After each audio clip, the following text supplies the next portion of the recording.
L'Institut Émilie du Châtelet est heureux de vous accueillir aujourd'hui pour ces assises de l'IEC qui, chaque année depuis 2008, réunissent des représentants de la recherche et des représentants du monde associatif, politique, social, pour entamer un dialogue qui a toujours été, je dirais, stimulant pour la réflexion, fructueux pour tous et pour toutes. Et puis, c'est un dialogue qui est filmé, donc on peut retrouver tout ça sur le site de l'IEC depuis les premières assises de 2008. Ces assises sont organisées par des membres des différents comités de l'IEC, c'est-à-dire aussi bien le conseil de direction, dont je fais partie, le conseil scientifique, dont fait partie Hélène Marquier, qui fait partie aussi du comité d'orientation, il me semble, et le comité d'orientation qui rassemble des représentants et représentantes de la vie associative féministe d'Île-de-France. Alors, il faut que je rappelle brièvement ce qu'est l'Institut Émilie du Châtelet. C'est une fédération de recherche, c'est une expression juridique, qui réunit 17 établissements de recherche et d'enseignement supérieur et qui a été créée en 2006 à la suite d'une initiative de la région Île-de-France qui soutenait déjà depuis un certain temps les études de genre sur les femmes et le genre et qui a décidé d'augmenter son soutien en créant une institution dans le cadre de son dispositif d'aide à la recherche qu'on appelle les domaines d'intérêt majeur.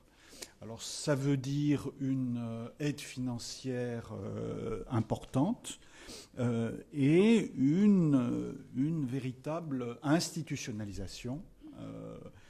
C'est donc... et à l'époque, en 2006, l'IEC était le seul DIM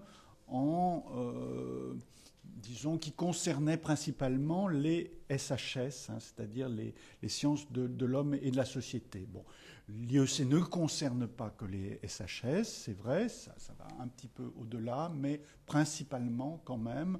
Et donc, la région avait choisi d'exprimer son soutien au genre, ce qui était un geste politique et scientifique fort et qu'il faut apprécier, notamment en ces temps d'hostilité et de polémique autour des études de genre et du genre.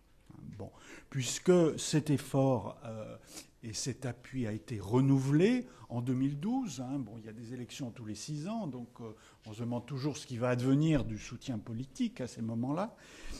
Et donc l'IEC a été reconduit dans sa mission, dans un cadre un peu différent, puisque c'est au sein d'un DIM intitulé Genre, Inégalité, Discrimination.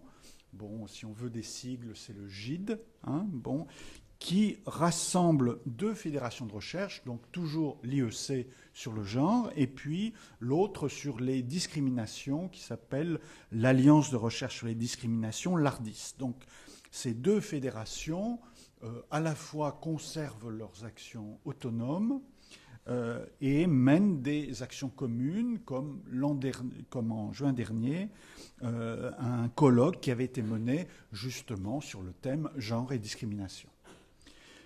Alors, grâce au soutien de la région et des établissements qu'il constitue, l'IEC poursuit ses actions dans plusieurs domaines. Alors, le domaine principal peut-être le plus important, peut-être à long terme, c'est le soutien à la recherche par l'attribution d'allocations qui sont entièrement financées par la région Île-de-France. Alors j'ai compté que depuis 2006, nous avons attribué 38 allocations doctorales et 33 allocations postdoctorales. Donc on en est à plus de 70 allocations attribuées depuis 2006.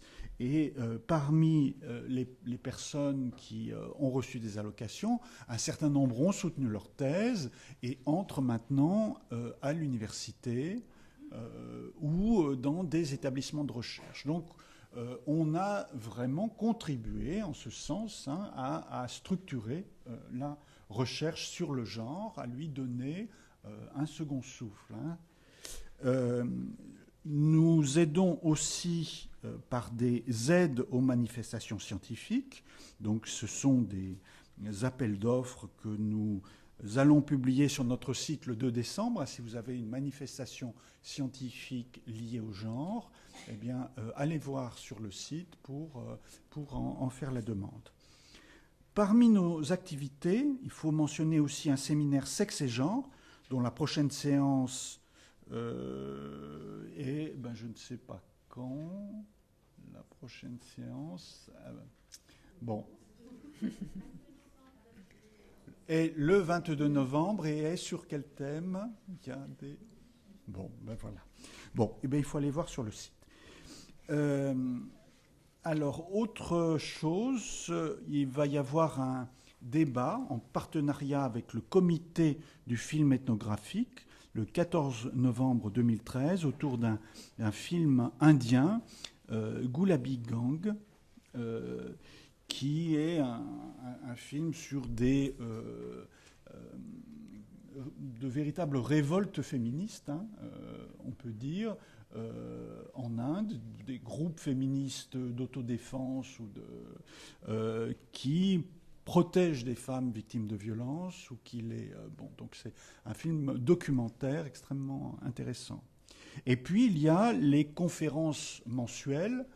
Il y en a eu depuis 2007, je suis allé voir sur le site, là aussi, 60 déjà. C'est ce qu'on appelle les conférences du samedi également, qui sont filmées. Et la prochaine sera le samedi 16 novembre et accueille Anne-Emmanuelle Berger pour son livre sur le grand théâtre du genre. Et puis il y a les cafés de l'IEC, 3 ou 4 fois par an, et le prochain est le 26 novembre. Le 4 ou 5. 4 ou 5.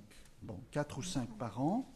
Donc le 26 novembre, et il s'intitule « Des dames patronesses aux patronnes », avec notamment plusieurs responsables de la politique égalité femmes-hommes de la région Île-de-France. Alors, notre nouveau site, je vous invite vraiment à le visiter. Il est dû au travail minutieux et à la vigilance de Sandrine Lely, chargée de communication de l'IEC, et il contient donc toutes ces informations que je vous ai mentionnées et de très nombreuses vidéos.